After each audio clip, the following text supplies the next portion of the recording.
For today's video mga kabiyokonyas, na ito ang latest ang ng beauty pageant, pupukan at pasiklaban Miss Universe Philippines 2025 candidates during behind the scene or rehearsals for the runway challenge of Hello Glow.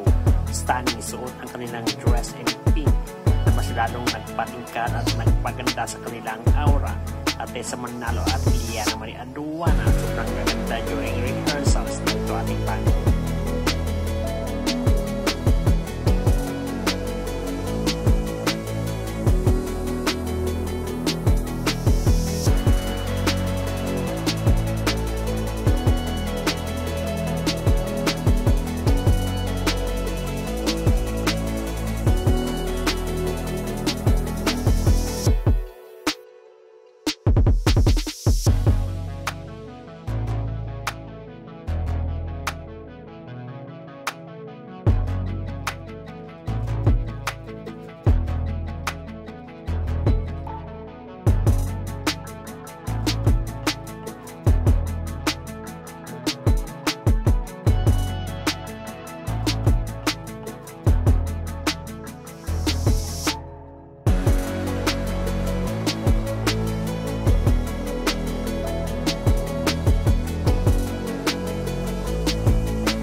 Mga Biyokoneras, don't forget to hit the notification bell para updated kayo lagi sa aming mga bagong videos.